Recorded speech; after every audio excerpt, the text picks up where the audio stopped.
back to Googie's Kitchen, and if you are new here then hello and welcome. My name's Alexis and I post 2 videos a week on a Tuesday and a Thursday at 7 AM. So if you love recipe videos like this one and you want to see more, then please don't forget to hit that subscribe button. And now I'm going to share with you how to make my delicious chicken liver pate. As I just mentioned, today I want to share with you how to make my delicious chicken liver pate.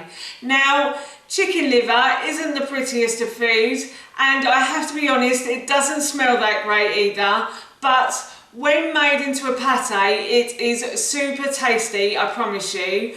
I think liver is quite an acquired taste on its own, but when it's put into a pate, it is really delicious. I'm going to be having this for my dinner on Saturday night, so I'm making this in advance and I'm going to store it in the freezer. And that's the great thing about chicken liver pate. You can make it in advance and store it in the freezer. All the ingredients in this dish are freezable. So you could make this in advance of a party and have it as part of a buffet, or you could have it as a starter at a dinner party maybe. I'm going to be having this with chips on Saturday night, and of course while I was making it I thought I'd share the recipe with you. So here is how to make my delicious chicken liver pate. I've got a large frying pan here and I'm going to put this onto a high heat on my hob, and I'm going to add ghee to the bottom of this base, and I've done a recipe on how to make ghee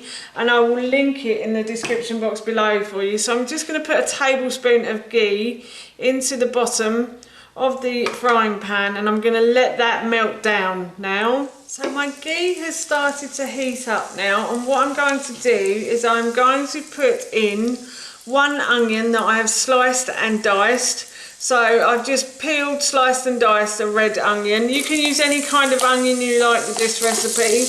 I have used shallots. When my mum was growing shallots in her garden, I've used shallots from her garden and I put them in this, and those were really nice. You could also use spring onion if you wanted to give it a bit of a fresher flavour as well. Whatever you have to hand really. So yes, I'm just going to fry my onion now until it starts to soften in the ghee. So I've been frying the onion for a good 5 minutes now, and they've started to soften.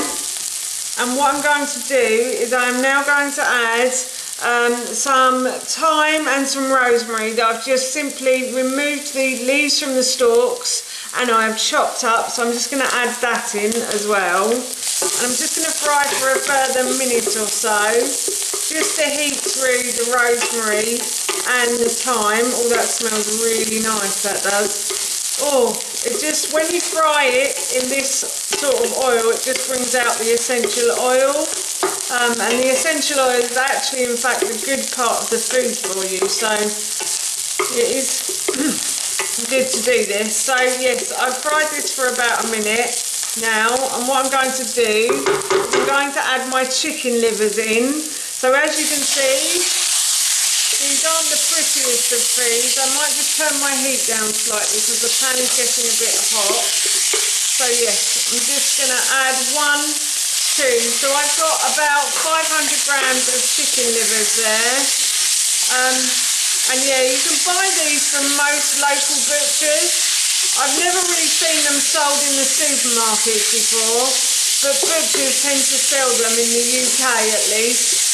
And yeah, they're quite cheap, they're not very expensive at all, and they make a really great meal. So yeah, they're quite filling. And you could even make this into a chicken liver and bacon pate if you wanted to. I might try that one next. I've just thought of that. Liver and bacon was something my mum and dad used to love, and my brother and I weren't keen on it when we were kids. But I've actually grown to like liver, so I may be trying that later on in the year, next year. So yes, anyway, I'll continue to fry these now. So my pan's got a little bit too hot, and some of the liquid has got stuck to the bottom, so I'm just going to add a little bit of water to the base of this pan, and I'm going to continue to fry these now with the water in. They are starting to cook. They do take a little while though, if you don't want it too bloody, because some people are quite squeamish about bloody food, aren't they, especially in the UK. Just fry them for that little bit longer. And I also like to break them up. You're making them into pate, so they're never going to look like the prettiest things. So it doesn't really matter too much. So yes, I'm just breaking them up a bit and frying and cooking them. This does take a little while to cook them, and if things get stuck, then please just add a bit of water and you should be able to get that unstuckness off the bottom of your pan. I think that's all the butter down there, so it's all the good stuff. So you want it in this pate. So yes, I'm just going to continue to fry these. So the chicken livers are cooked now. And what I'm going to do is I'm going to remove these from the heat, and I'm going to leave them to cool. Once I removed the frying pan from the heat, I left it to cool for a good half an hour or so, so it's completely cold now.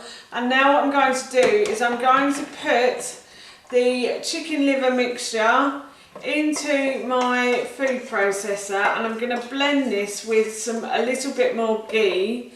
So I'm just going to add a tablespoon of ghee to that as well.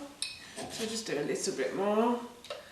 And then, as I said, I'm just going to blend these ingredients together now. As always, while it's blending, I'm going to add a little bit of salt and a little bit of pepper as well. So I'm just going to add a touch. Salt and pepper to your taste, however much you like or don't like. You can leave it out completely if you want. So yes, I'm going to re-blend this again now. Blended the chicken liver pate until it is smooth, and now what I'm going to do is I'm just going to try a bit before I transfer it to the bowl. So it's a very rich flavour, but it's really smooth and creamy. Oh, it's just delicious. Oh, looking forward to that on Saturday night. That's how you make my delicious chicken liver pate, and that recipe I will link in the description box below. As I said earlier, I've transferred this to an airtight container, and I'm going to store this in the freezer ready for my dinner on Saturday. So for now, that's it from me. Thank you so much for watching. Please feel free to give me a big thumbs up if you enjoyed this video, and please feel free to leave any comments below, and please don't forget to hit that subscribe button. See you all soon. Bye.